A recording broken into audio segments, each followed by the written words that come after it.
Find a way to be 1 second better in Boston. We're all over the NBA playoffs. Plus, why yesterday was the first day of the rest of Baker Mayfield's life. The clock ticks toward a trade. Where will he wind up? Those are the questions. We've got the answers as we get up with you starting right now. And as you can see, we are jam-packed. Here we go. McNutt is back for more. Ninko has made the trip up. Oh, look, it's JJ Redick who's in our studio today. Delighted to see him. And that's not all. The big swagoo is here. Marcus Spears ready to go. Jeff Darlington's ready to break some news. Let's do it, everybody. And we start with the game of the night last night.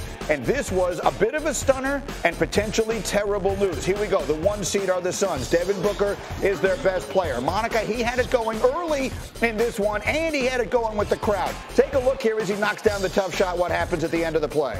This is how you follow through. This is only for elite athletes. He's practiced this. This is the perfect follow through right here. Boom. We love to see it. Come on. Oh, he fist bumped the baby. Just over 3 seconds remaining in the second. Suns up 2. Now they're up 5 at the break, and he had 31 in the first half. But hold everything. This is where it takes a turn.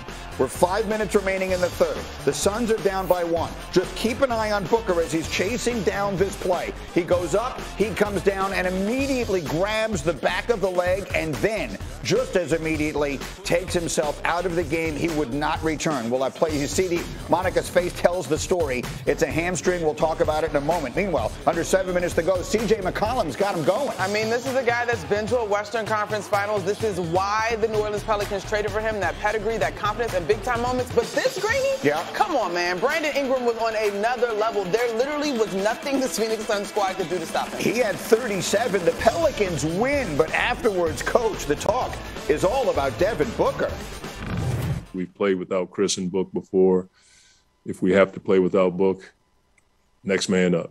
And we've done that all year long. All right, so how significant do we think this injury could be? Entering yesterday, Phoenix was the clear favorite to win the title according to Caesars. After this injury, the odds to win went up a tick, and the Warriors sneakily went from plus 650 to plus 375, just 100 points behind the Suns. So our friends in the desert, not the one in Arizona, think this is a very big deal. JJ, as you see that, again, athletes are the closest thing to doctors. How would you describe the significance of this injury to Devin Booker? Well, he needs to get an MRI. We need to know whether it's a grade 1 or a grade 2 hamstring. I've dealt with these before. You know, those things, if they can linger, it can really affect you. So the question is whether or not it's long-term. If it's a short-term thing, I think the Suns end up winning this series. I think they have enough to win this series. My concern is less the injury and more their transition defense. They were awful there last night. This was the 3rd best defensive team in the league all season, and they could not guard anyone last night. But let's go back to the injury for a second here, Monica, because that really is the question. Let's say we live in a world where he's going to miss a few games. Mm-hmm. They're going to New Orleans. They've been the best team in the sport all year long, and they've played without Booker. Do they win this series if they don't have him? I still think they get out of this series. This, to me, last night's matchup was Willie Green, Monty Williams, who are friends, who have coached together, who know one another inside and out. And the Pelicans played perfect basketball. I still think that the Suns have enough to get out of this series without Devin. But after that, it starts to get bleak. Yeah, certainly. The next round, they would get the winner of Utah-Dallas. But let's live here for a moment, JJ. If he's out, let's say 2 games, 3 games, we know how these we see what's happening with Luka. His is a calf. This is a hamstring. But these things tend to hold on if you don't rest it enough. Do they win this series without him? I think they do. They've proven all year they've won without Chris. They've won without Devin. Earlier in the season, Ayton missed a bunch of games. Cam Johnson as a starter this season averaged like 17 and 5 on 50, 40, 90 shooting splits. They have enough to get past this team. Their half-court defense and their transition defense, those are the areas of concern with me. You got to get Brandon Ingram sped up in the half-court. He was way too comfortable last night. And if you look at the stat line of both him and C.J. McCollum, yes, it's the shot making. Both those guys also had 9 assists, creating for other guys. Ingram is, I've been saying this all year long, the best player in the league that no one ever talks about. And he showed you why last night. So I just showed you the odds. Now, as you guys both get to know me, Monica and JJ, you will find I am a professional overreactor. So we've had 4 games played between these 2 series combined. Golden State has looked sensational. The Suns have an injury, and they're all of a sudden in a dogfight with the 8 seed, or the team that comes in. I guess they are now the 8 seed. Yeah.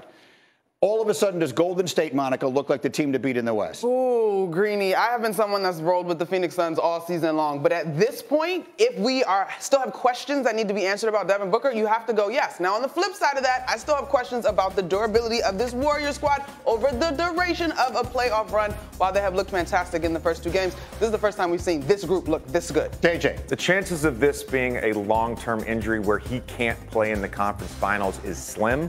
They have enough to get out of the first round. They have enough to win versus Utah or Dallas. So I think, yes, they are still the favorites. The Suns are still the favorites in the West. As long as Devin Booker is healthy for that series against the Warriors, I don't care who the Warriors have on the court, they are the favorites. All right, we'll have much more time to get to last night's action as we go, but let's talk about what's coming up tonight, because so much is on the line in what might be the most compelling first-round series we've seen in years. You know what happened the other day. Jason Tatum giving Boston a 1-0 series lead over Brooklyn with that spinning layup at the buzzer for the Celtics to get the thrilling win. On the other side, Kyrie Irving was sensational. He scored 39. He also got into it with the fans. He was fined $50,000 by the league yesterday for giving the fans the finger during the game. We're going to talk about that a little bit later. Right now, we're going to talk about KD, who missed a 3 with 15 seconds left that would have sealed it. He scored just 23 points on 9 of 24. He was 1 of 5 from 3. Here's Steve Nash on KD. I think we can try to improve some of the looks, but I think a lot of the looks, are ones that Kevin's able to handle and make, and so I wouldn't overreact there.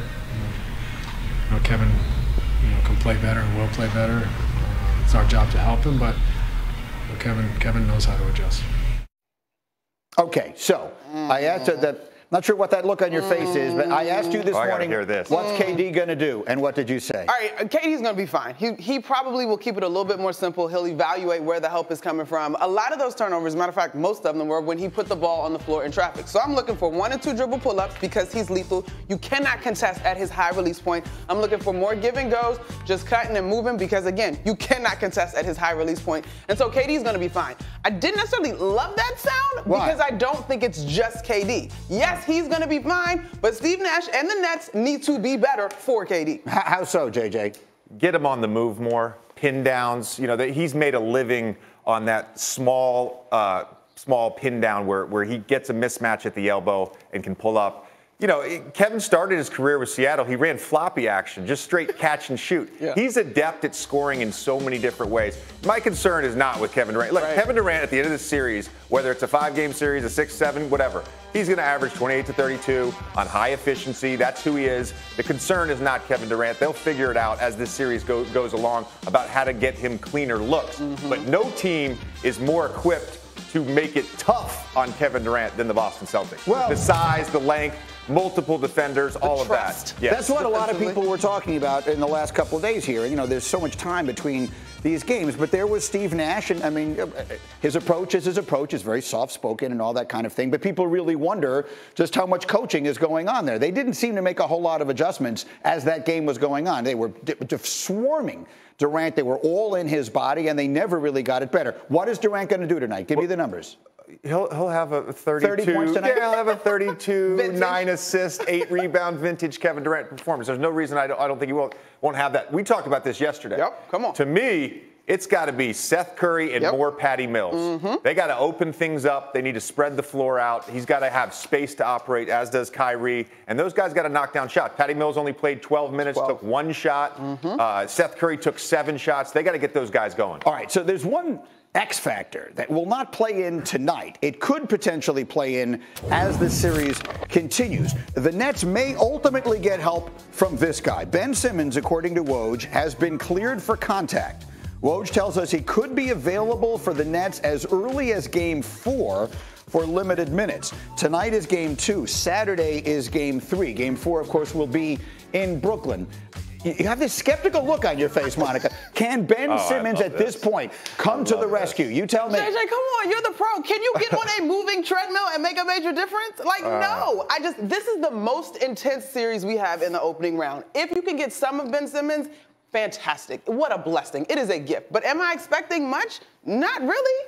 Oh, wow. Are you? I'm expecting a lot, yeah. If he's able to play, here's the thing. Ben Simmons' game is not reliant on feel or rhythm or touch. Ben Simmons' game is relying on, can I go up and down the floor and can I guard? Can he guard? And if he Can he guard? Well, historically, he's proven that he can guard. But we don't know. Well, he hasn't played in years. He's not going to play if he can't physically move the way he wants to move. All right. He won't. Okay. They're not going to put him out there if his back's all messed up. Look, if he can play, I expect him to make an impact. Defensively, playmaking, their closing lineup with him at the 5, especially against a team like the Celtics, that's dangerous to me. Well, look, the bottom line is they lost by 0.6 seconds the other day. If he could make them 1 second better, he could have won them.